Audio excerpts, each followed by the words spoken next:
shadeeda wacaniyo qaabkeedan loo dhigay timaheedan dherarkiyo say dhaafay adhaxdee ورحمة الله وبركاته كلنتي وعنا وناكسن مركلة فيديو اسم channel كاد لقلا سعتان وحبا فاميل أنا مسن سود هذا ماني وناكسن هبي وناكسن صبح وناكسن ظهر وناكسن عصر وناكسن كل شيء وناكسن أصحاب تقول سود هذا أصحاب تورجك سود كل سود هذا لما أنت مسود هذا لما أنت دلوقتي بتجعل هاي إن شاء الله مركز تبقى قف كسر مسلم ونجح نوصلنا إنه لها عفمة تام نوصية إن شاء الله هم بليو دمان سومالوين مeel kasta dunida ka joogtaan sanad guuradii 61 ee kusoo wareegtay waagan xornimada qaadane insha Allah sanado badan oo caafimaad iyo baraar leh nu rajeynaa iyo Soomaaliyeyn oo mid ah hadii Ilaahay yiraahdo dhamaantiin waa idin wada jecelahay insha Allah Ilaahayna calankeena markasta kor ka dhigo insha Allah noo bilaabo video yar idin wada ma jeclayna video soo sameeyo maalmaha xorriyada lagu jiro soo laakiin hadana insha Allah idin sameeyna because asxaabteeda kama maarmo adinkana way jeceshiin anoo idin jecelahay soo markaa insha Allah video yar idin kaga soo tuuraa noo bilaabo maanta waxaan aadaynaa dalka Masar hello qisada runtii qiso xanuun badan waliba labada wiiga ugu dambeysay ku jirtay social media waliba aalada loo yaqaan TikTok soo markaa insha Allah ma bilaaba qisada waxay ku dhacday wiil yar oo ka soo jeeday dalka South Sudan ama Sudan iyo wax marka wuxuu jooga wiilka dalka Masar uu jooga waxa qisada ku sameeyay wiil kale oo ka soo jeeda dalka Masar wiilka dalka Masar ka soo jeeda waxa lagu magacaabaa Khalid waa 16 jir wiilka dalka Sudan ka soo jeedana waa 18 jir laakiin weynka la weyn mar badii aan dalkaaga joogin waxba ma sheegayo wiilkan South Sudan ka soo jeeda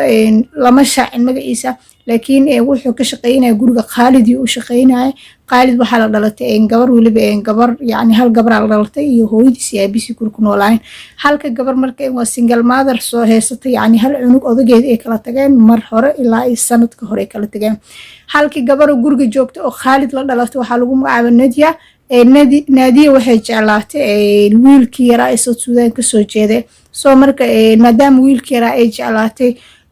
ay rabtay walaalkeed Khalid uu dareemay inay walaashiisa wiilkan jeceshahay markuu wuxuu bilaabay inuu garaaco wiilka waliba video ka duubo oo TikTok soo dhigo saaka waxa waay dunida video kasta aad duubtay daqiiqad kasta oo aad social media wax galisid waxa waay meelo fara badan adiga aadan gaarin ama aadan noloshaada tagin way kaaga hormarayaan soo marka wiilkii Khalid ah videoga oo duuba oo social media soo galiya halkii mar waxa fiirsatay 3 milyan intaas qof fiirsatay wuxuu sameeyay waxa kamid inuu wiilka madax ka garaacay inuu wiilka gadaal yaani oo maxay wax kaga dhufanayay inuu wiilka cabsiina waliba alaab ku dhaqay wiilka sida muuqato yaani oo ah qof lahandada oo wax loo haysto Khalid naftirkiisa markay booliska qabteen wuxuu qirtay wiilka inuu ku hayay midi xilliga la helana waxay videoga markuu soo galiyay barta TikTok uu ku leeyahay 2 saacadood kadib booliska yaani markii dadka ay share gareeyeen wixna la share gareey booliska arkeen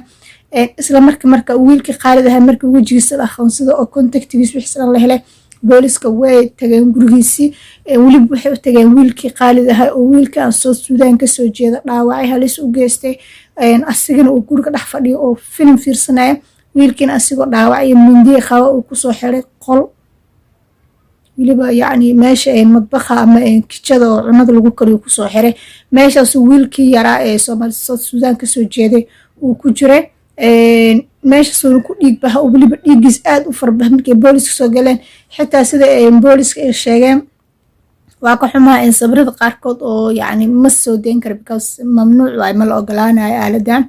soo marka laakiin booliska sidii marka fiidiyooyada iyo sabir ay ka qaadeen marka qofka arka dareem kara xanuunkeeda dhiig kitchada ama madbaxa intuu ka soo baxay uu wuxuu maraa meesha salaanta ama jaranjarta guriga loo soo koro uu maraa dhiigii wiilkiisa Suudaan ka soo jeeday dhiigiisi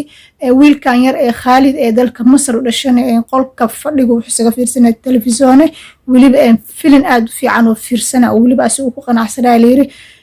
booliska marka guriga garaacay waxa ka furtay walaashiis oo marka imaatay laakiin aanan ogeyn waxa guriga ka jiro oo marka irida ka fureysay ayada markaas kaba iska siibeysay isla marka waxay yiraahdeen waxaan u baahnaa walaalka Khalid aawe waxay tiri guriga ku jira waa u yartay markay soo bisocto markay yani qaybta hoos joogtay qaybta kor markay soo aadaysay waxay aragtay dhiig soo socdo because sida la sheegay qolkooda fadhiga reerka wuxuu ku yaal qaybta kore marka gabadhan qaybta hoos iyo booliska qaybta hoos iyo markay kor soo koraysay waxay aragtay dhiig aad u khaylisay booliska wixina guriga ku wada carray markii la tagay wiilka Khalid ahay qolkiis fadhiga ku jira dhiig markii la daba kac wuxuu noqday madbaqi markii la tagana saasuu wiilka dhiig baxaya wiilba kor uu kaga soo handaraabay ama qatarka ka soo galay isla markiiba ambulance lagu qaaday wiilkiis soo Suudaan ka soo jeeday meeshii inta la sii waday oo guriga la geenin yani aan hospitaalka la geen soo intaan hospitaalka la geen wiilkii meesha ku dhintay oo soo Suudaan ka soo jeeday because dhaawacyo halis oo aad far badan ku dhuftay oo madaxa iyo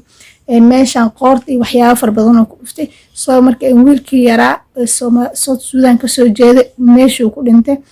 wiilkii Khalid ay waa la weydiiyay waxa la yiri يعني الدم بمركا جسنت صابة وجسته سنة صوت كوكا لفت إنه ويل كان دشيد واللي بقى نفس دي سنافس المحيطة ما دام وإذن شقينا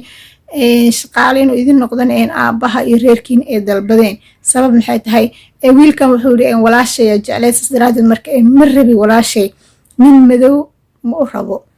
nin madow oo adoon noo ah sidoo asiga dhahay yani nin madow oo adoon ah ma u rabo walaashiisaas daraadeed u dilay kamana xumi soo marka wiilkii saasoo maxkamad ku maraayay waana maxkamadu maray laakiin hay-adaha u dooda xuquuqda yani ilmaha because waxay dhaheen wuu yaryahay 18 sano muusan gaarin saas daraadeed marka waxaa laga yaabaa inuu maxaytid kiiskiisa dib dambe loogu laabto oo gadaal loo xukumo laakiin sida Masar oo macruufka oo Masar waxa xukunkeeda waxaa qof dilo in ama la dilo ama xabsi noloshiis inta ka dhiman oo muteysta laakiin hay-ado far badan oo waxaa jir u dooda u dhahayo maadaama uusan yani ahayn yani waqtigii lagu qaangaaray aaminsan reer Yurub uusan jirin ma qabanayo xukun laakiin Khalid xukunkiisa wuxuu dhacayaa maalmaha soo socdo 1 bisha July xukunka Khalid dhacaya haduu la yiraahdo saas ay markaa qisada Khalid ku dhantahay markasta ma fiicno qofka bini'aadamka inay yeestid maahan yasmana ma jirto qofka fiican ma jirto qofka xun ma jirto madow iyo cadaan ilaahumba oo cadaankana kaama awood badna madowgana kaama awood yar laakiin wax kasta waa abuurta iyo qadarta rabbi tan badan yani tan badan dhacdo waxay tahay wadamada carabta markii la joogay dadka carabta ay dadka madowga waxay u haystaan yani dad liita oo aanan jirin ama ahayn yani nothing waxba aan ahayn u haystaan soo laakiin insha Allah ilaahay markasta xaqa hana tusiyo dhammaantu waa mahsantihiin insha Allah sanad guuro wacan oo wanaagsan Soomaali weyn markastana insha Allah ilaahay naga dhigo kuwi guuleysta Soomaali calankeena markasta insha Allah ilaahay kor ka dhigo toddobaadka xorriyadda qof kasto Soomaali dhiig Soomaaliyeed ku jira anigu hambalyeynaya insha Allah waa midowgii waxaan oo dhiman midowgii labada gobol oo Waqooyi iyo Koonfur xalayna waxay ahayd 26 Juun waxay ahayd markii Waqooyi ama gobolada hadda la baxay Soomaaliland ee xornimada qaateen soo marka insha Allah dhammaantiin waa idin wada jecelahay dhammaantiin insha Allah toddobaadka xorriyadda Ilaahay noogu dhameey farxad iyo wanaag iyo caafimaad iyo baraar insha Allah Ilaahay dalkeena iyo dadkeena isku duubnaan Ilaahay na tusiyo dhammaantiin waa mahadsantiin anaga dhalin hadaan dawladda rabnaa marka insha Allah Ilaahay dawlad caadil oo fiican oo khayr qabta noo keeno Soomaaliya israacdo.